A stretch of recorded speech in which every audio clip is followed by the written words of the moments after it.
Jemaat yang saya kasihi di dalam Yesus Kristus, hari ini kita masuk ke Minggu Advent yang kedua. Firman Tuhan yang akan kita renungkan sesuai dengan almanak gereja terdapat di dalam Lukas pasal 3 ayat 1 hingga ayat ke-6.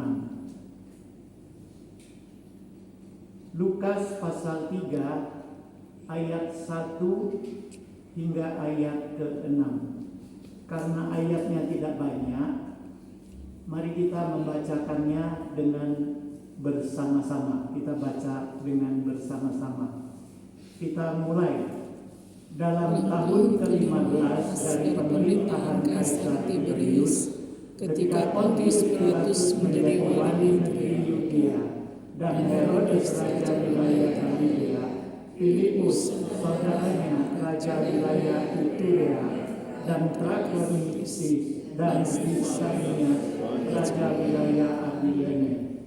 Pada waktu Hanas dan Kayafas menjadi imam besar, datanglah firman Allah kepada Yohanes, anak Zakaria di padang gurun.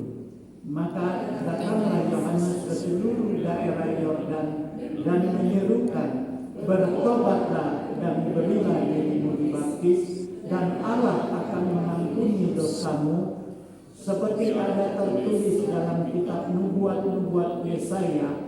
Pada suara yang berseru-seru di padang gurun, persiapkanlah jalan untuk Tuhan, luruskanlah jalan baginya. Setiap lembah akan ditimbun, dan setiap gunung dan bukit akan menjadi rata. Yang berliku-liku akan diluruskan, dan yang berleku-leku akan diratakan.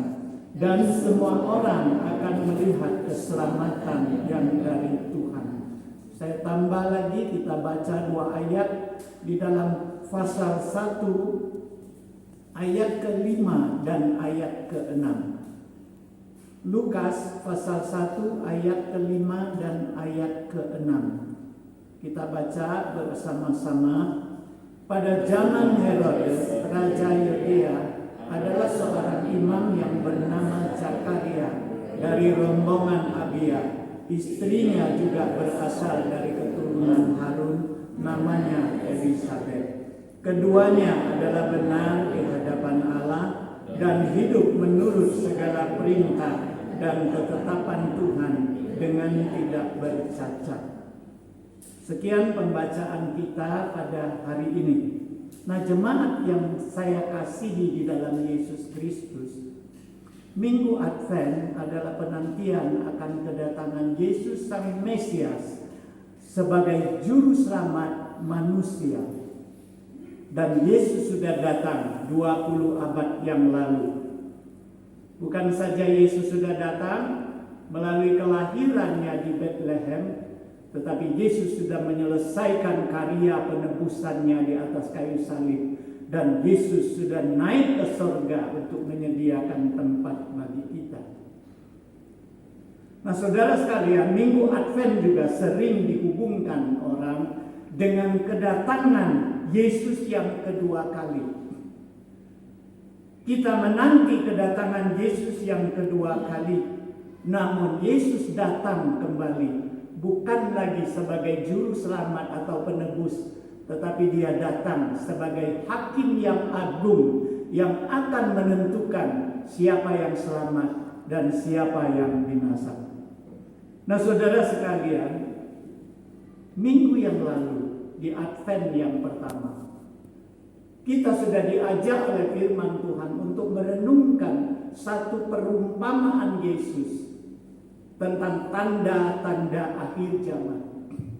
Dan di situ Yesus memberikan peringatan kepada kita agar berjaga-jaga dan berdoa, supaya saatnya tiba kita dapat kekuatan untuk tetap berdiri teguh di depan Anak Manusia, dan kita dapat terhindar daripada hukuman kekal dan masuk ke dalam kerajaan Tuhan. Nah, pada Minggu Advent yang kedua ini kita diajak oleh firman Tuhan untuk belajar dari seorang tokoh yang spektakuler. Dia adalah Yohanes Pembaptis. Nah, saudara sekalian, Yohanes Pembaptis ini tinggal di padang pasir, di padang gurun yang begitu panas, begitu gersang. Pakaiannya dan ikat pinggangnya dari kulit hewan, kulit unta. Makanannya adalah belalang dan madu hutan. Nah, saudara sekalian, Yohanes Pembaptis, Alkitab mengatakan dia adalah utusan Allah untuk datang mempersiapkan jalan untuk kehadiran Mesias, yaitu Yesus. Saudara sekalian,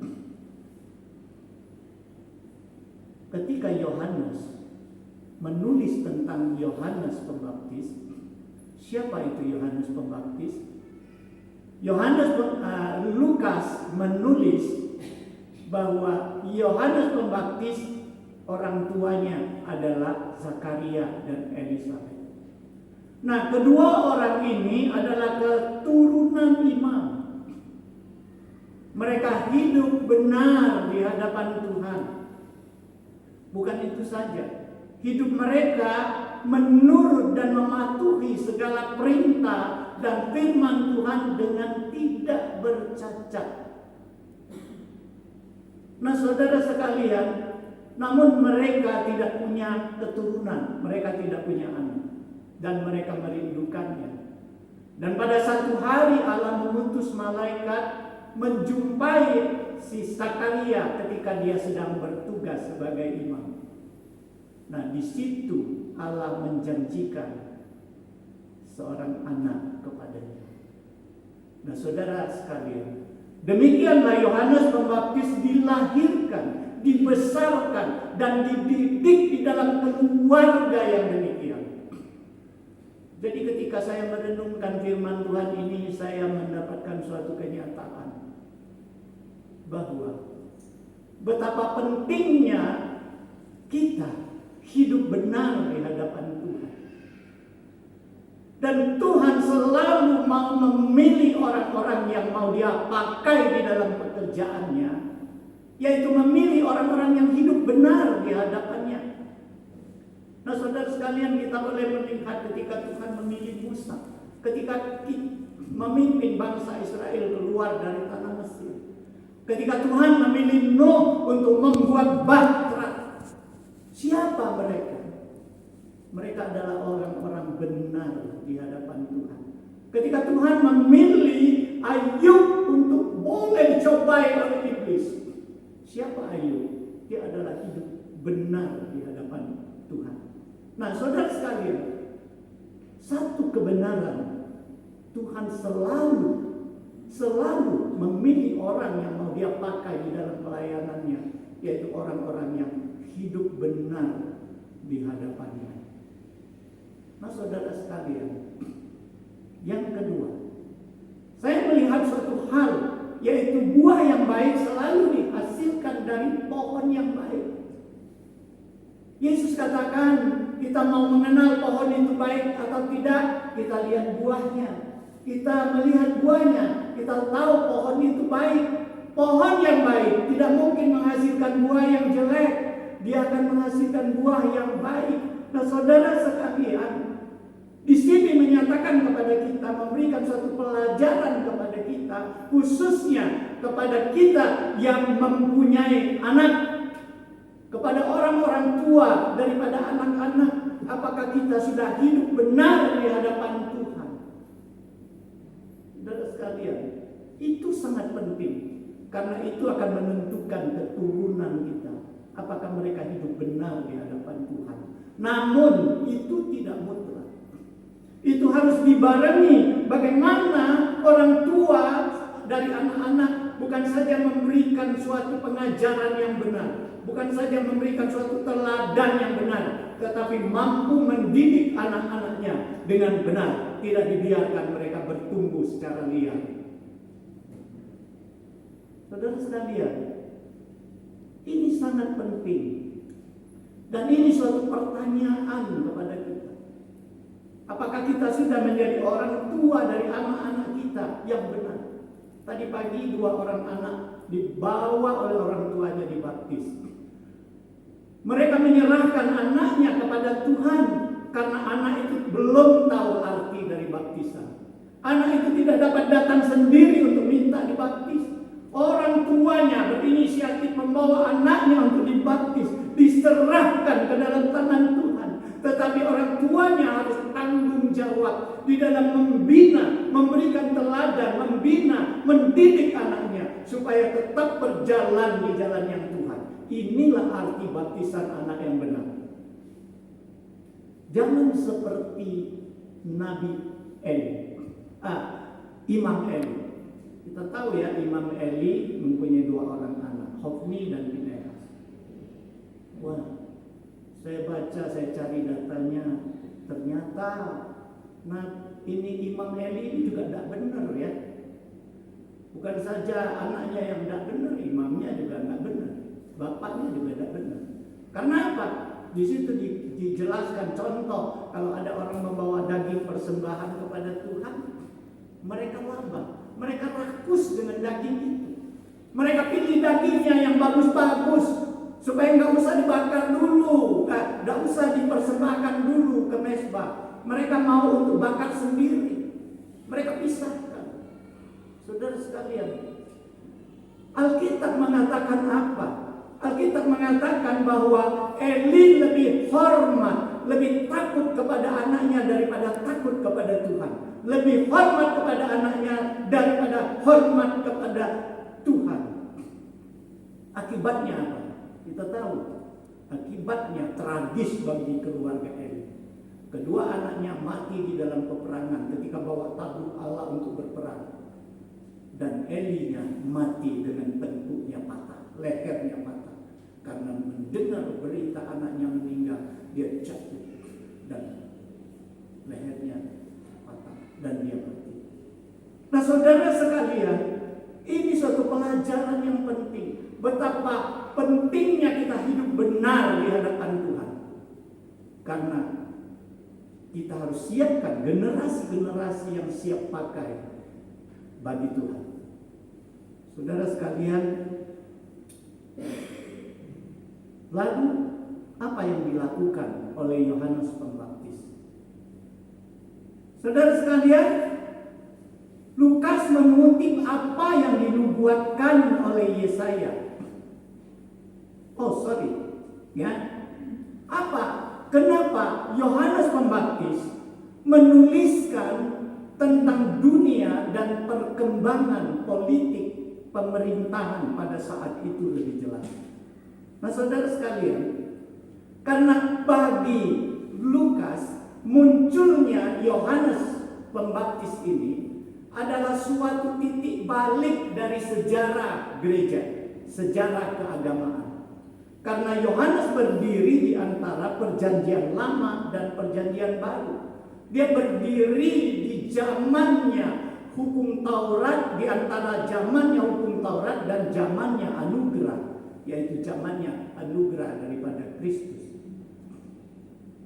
Namun saudara sekalian, kenapa Lukas merasa begitu penting memaparkan dunia dan suasana politik pada saat itu bergabung dengan keadaan perkembangan keagamaan?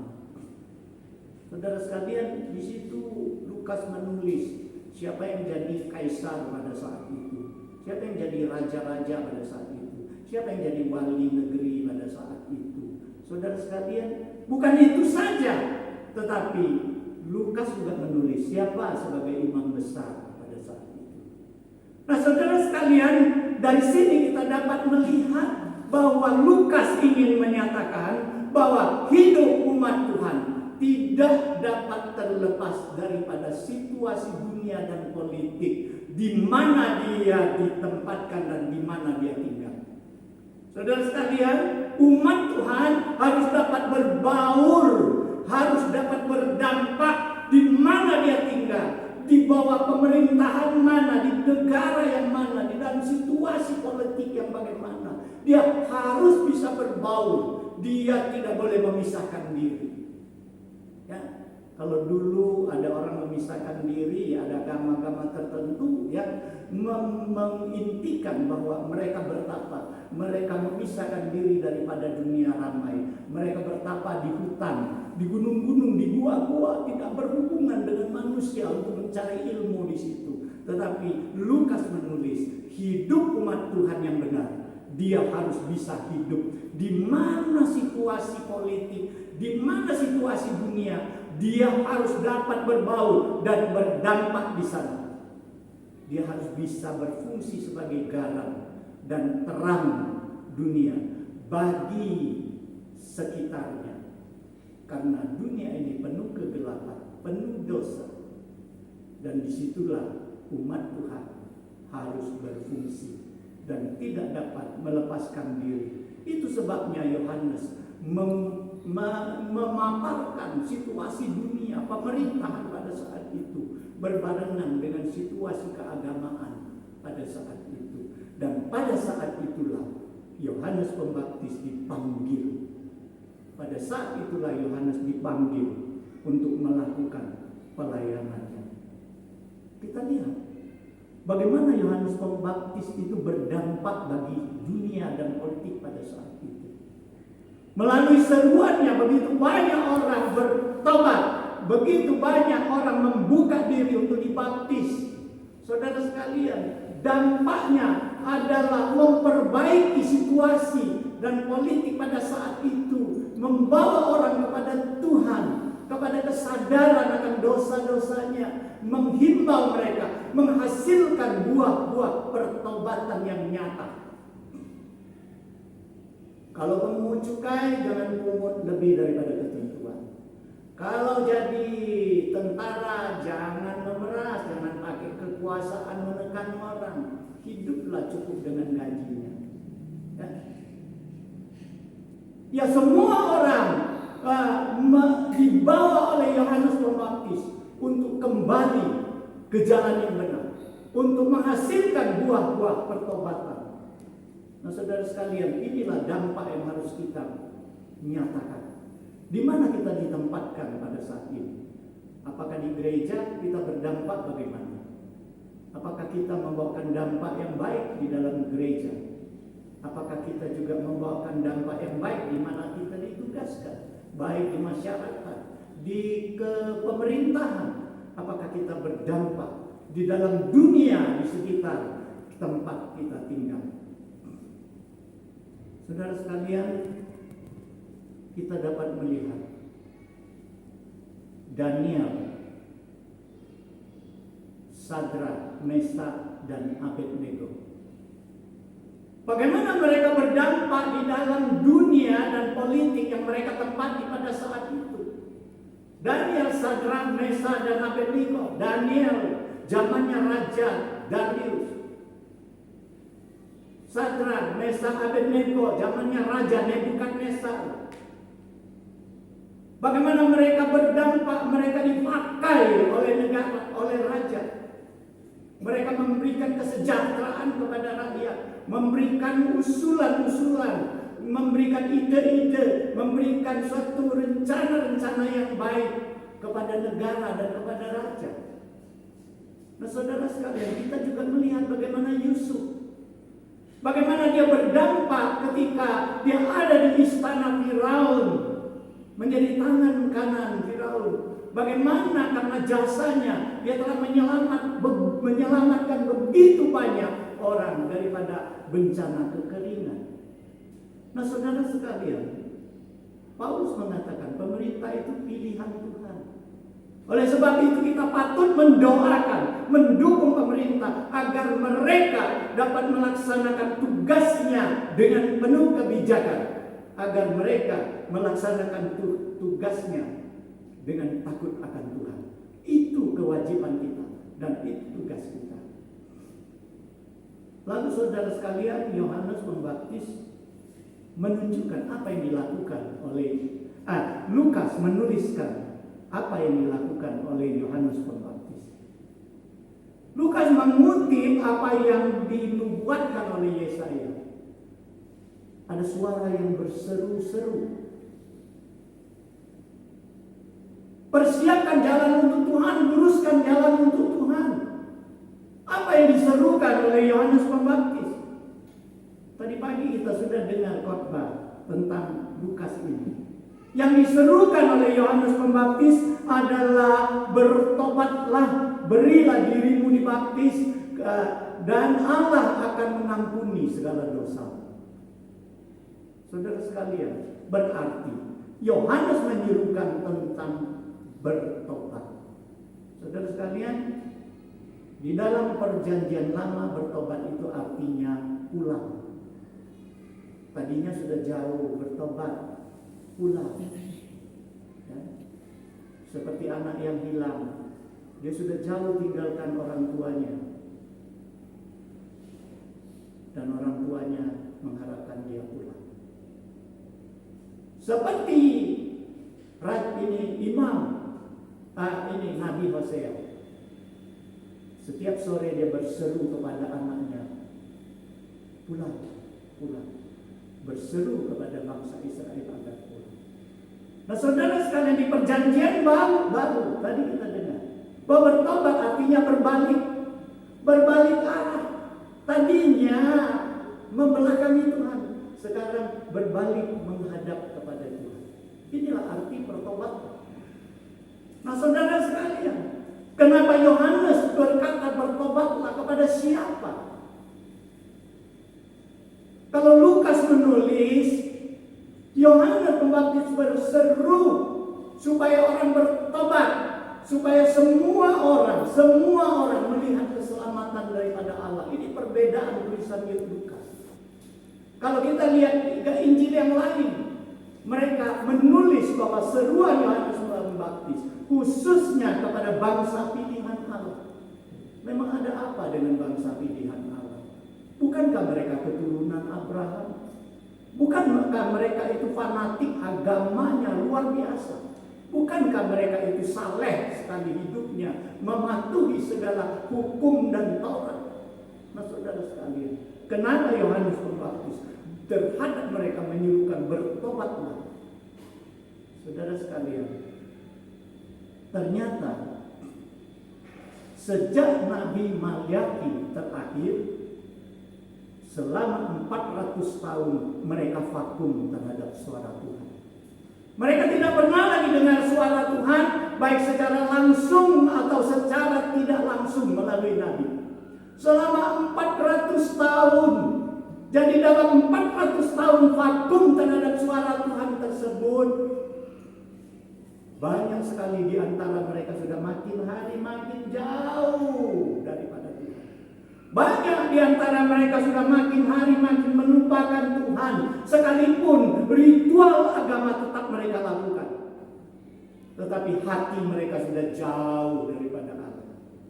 Ketika saya siapkan khotbah ini, saya berpikir 400 tahun. Luar biasa. Kita pandemi Covid baru 2 tahun. Bagaimana keadaan semangat ibadah daripada jemaat? Baru 2 tahun kita dihambur oleh pandemi Covid. Banyak jemaat tidak bisa ibadah dan tidak mau ibadah di gereja karena takut dengan Covid. Saudara sekalian, kita harus mengakui di dalam 2 tahun, hanya 2 tahun, kita vakum ke gereja. Semangat ibadah kita sudah makin tergerus dan merosot. Kita harus akui. Tadinya kita begitu semangat. Kalau tidak beribadah ada sesuatu kekurangan rasanya. Tetapi sekarang enjoy saja. Alasannya ada. Saya live streaming di rumah. Saya dengar khotbah di rumah. Bahkan saya bukan dengar hanya Metodis punya. Saya dengar Stephen Tong punya. Saya dengar GBI punya. Saya dengar ini dan itu. Nah saudara sekalian, sama dengan bangsa Israel. Ritual agama mereka lakukan, tetapi hati mereka, semangat mereka kepada Tuhan sudah memudar, sudah tergerus selama 400 tahun. Kita 2 tahun. Saudara sekalian, keseriusan kita harus akui di dalam ibadah. Coba, saya sendiri merasakan kalau live streaming di rumah, kadang-kadang pakaian masih pakai piyama. sambil baring di ranjang, bersender, ya. Kadang-kadang sambil minum kopi lagi. Kadang-kadang saya ngobrol lagi. Sela-sela waktu kita kerjakan lagi kerja yang lain, kita tinggalkan HP kita. Terus terang, keseriusan kita di dalam ibadah hanya 2 tahun pandemi COVID telah digerus. Bayangkan orang Israel ini 400 tahun tidak pernah dengar suara Tuhan secara langsung atau secara tidak langsung. Saudara sekalian, jangan biarkan pandemi COVID ini menggerus semangat ibadah kita. Ketika kita sudah mampu dan memenuhi syarat untuk beribadah, datanglah beribadah kepada Tuhan. Kita harus tahu bahwa pandemi COVID ini bukan saja merusak tatanan kehidupan di dunia ini. Negara-negara jadi miskin, negara-negara tidak bisa lagi berhubungan, orang dengan orang tidak dapat lagi bebas berhubungan. Jangan biarkan pandemi COVID ini merusak hidup kerohanian kita, sehingga hubungan kita dengan Tuhan juga terhambat, terputus. Bahkan kasih kita yang semula kepada Tuhan, yang begitu menggebu-gebu, yang begitu bersemangat dan mesra, makin hari makin hilang, makin hilang. Nah, saudara sekalian, kalau itu yang terjadi, seruan Yohanes Pembaptis itu, bertobatlah, adalah tertuju kepada kita. Bertobatlah, kembalilah, berbaliklah kepada Tuhan. Jangan biarkan kita terlalu jauh daripada Tuhan yang mengasihi kita. Saudara sekalian, Lukas juga menulis selanjutnya tentang nubuat Yesaya. Dia katakan, Yohanes Pembaptis itu suara berseru-seru, mempersiapkan jalan, meluruskan jalan untuk Mesias, dan bukit-bukit itu diratakan, ya, jalan-jalan yang bengkok diluruskan, lembah-lembah itu ditimbun supaya rata, jalan yang berliku-liku dan berlekuk-lekuk itu diratakan. Saudara sekalian, ketika saya merenungkan ayat ini, saya berpikir apa yang harus saya korbankan. Saya terbayang, inilah cara orang buat jalan tol, jalan kereta cepat. Coba bayangkan jalan tol, banyak nggak tikungan? Hampir tidak ada tikungan. Jalan tol itu lempeng, ya? Jalan tol jarang ada ini tebing yang curam, jarang terdapat. Ya? Di jalan tol itu, apalagi kereta cepat, saya pernah naik di LRT dari Hong Kong ke Guangzhou. Itu kalau ada gunung dia terobos, dia bikin terowongan. Gunung-gunung di depan dia nggak melingkar, enggak, dia terobos, dia bikin lubang. Lembah-lembah dia bikin jembatan. Jadi jalan itu lempang lurus. Tujuannya apa, saudara sekalian, membuat jalan tol? Supaya jalan itu lempeng, mudah ditempuh, supaya cepat mencapai tujuan. Itu yang penting. Perjalanan yang membutuhkan berhari-hari, berpuluh-puluh jam, hanya bisa ditempuh hanya dengan beberapa jam, beberapa menit. Saudara sekalian, kalau kalian rajin ya membuka YouTube, carilah data. Kalau dari Shanghai ke Peking itu berapa jaraknya? Kalau naik kereta cepat, wah, hanya membutuhkan berapa jam. Saudara sekalian, jadi saya ketika merenungkan nubuat daripada Yesaya ini, saya bayangkan tujuan apa Yohanes Pembaptis ini meluruskan jalan. Ya, yang bengkok-bengkok diluruskan, yang lekuk-lekuk diratakan, lembah-lembah ditimbun, bukit dan gunung itu diratakan, saudara sekalian, supaya manusia, semua orang dapat melihat keselamatan daripada Allah. Mesias itu datang, semua orang mudah melihatnya, saudara sekalian, supaya Kristus ketika datang pekerjaannya jadi mudah. Saudara sekalian, itu sebabnya Yohanes Pembaptis mengatakan, hati yang bengkok-bengkok itu diluruskan. Tadi pagi kita sudah dengar firman Tuhan. Hati yang berbatu-batu itu disingkirkan. Ada lubang-lubang, ada kepahitan itu ditimbun, diselesaikan. Paulus mengatakan segala beban dosa yang menghambat kita kepada Tuhan itu ditanggalkan, saudara sekalian, supaya jalan Tuhan kepada kita itu jadi rata, supaya kita kepada Tuhan juga mudah. Saudara sekalian, ini mempermudahkan pekerjaan Yesus Sang Mesias. Yohanes Pembaptis melakukan fungsi demikian.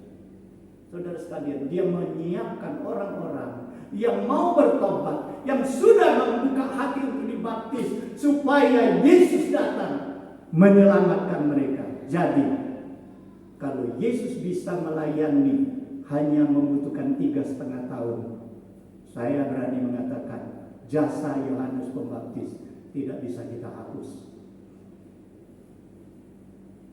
Berapa banyak yang Yesus kerjakan selama 3,5 tahun? Yesus bisa selesaikan.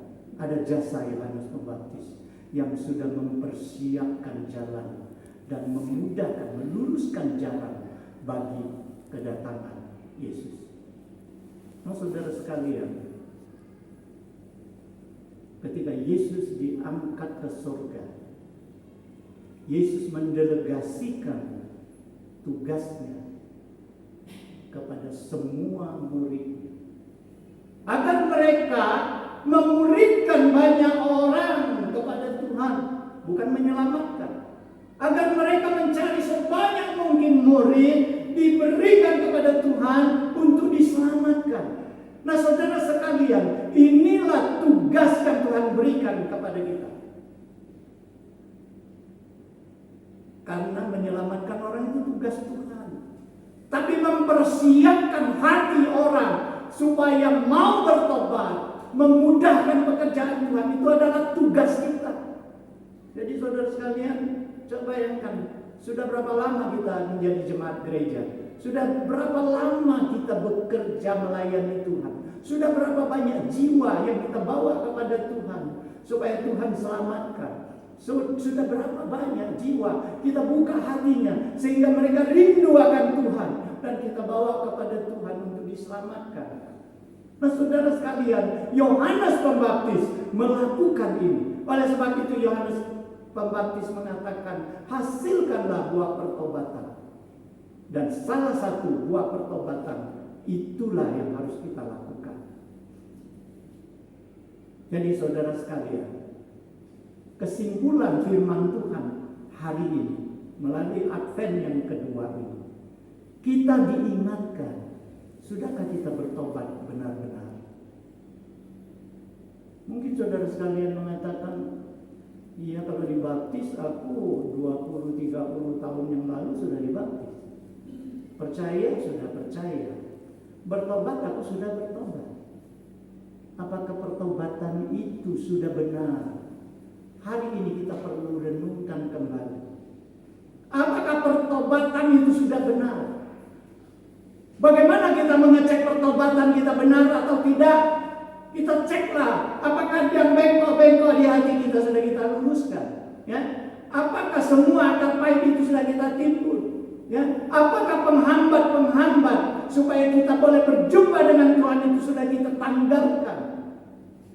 Saudara sekalian, kita perlu pertobatan yang sungguh-sungguh itu. Apakah kita sudah menghasilkan buah pertobatan itu? Pertobatan bukan hanya berbicara tentang hati, tetapi tentang apa yang kita lakukan. Suatu kenyataan pertobatan yang kita miliki. Nah, saudara sekalian, hari ini melalui Advent yang kedua, melalui hidupnya Yohanes Pembaptis dan karyanya dalam pelayanan, kita diingatkan, sudahkah kita benar-benar bertobat? Sudahkah kita menghasilkan buah pertobatan? Dan sudahkah kita mempersiapkan diri untuk menyambut kedatangan Tuhan Yesus yang kedua kalinya? Nah, saudara sekalian, mari persiapkanlah jiwa-jiwa bagi Tuhan untuk diselamatkan. Inilah tugas kita. Kalau Yohanes Pembaptis sudah melakukan itu, hari ini firman Tuhan memanggil kita untuk mengerjakan tugas itu. Ketika kita sudah bertobat sungguh-sungguh, sudah mempersiapkan hati kita sungguh-sungguh, maka tugas kemudian yang harus kita lakukan adalah mempersiapkan jiwa-jiwa bagi Tuhan untuk diselamatkan. Oleh sebab itu, jadilah suara yang berseru-seru, persiapkanlah jalan bagi Tuhan, agar ketika Yesus datang kembali kelak, kita semua sudah siap diangkat. Mari kita berdoa. Bapa di surga, kami mau bersyukur kepada-Mu Tuhan. Kami rindu melalui firman-Mu yang singkat ini kami diingatkan. Apakah kami sudah bertobat sungguh-sungguh di hadapan Tuhan?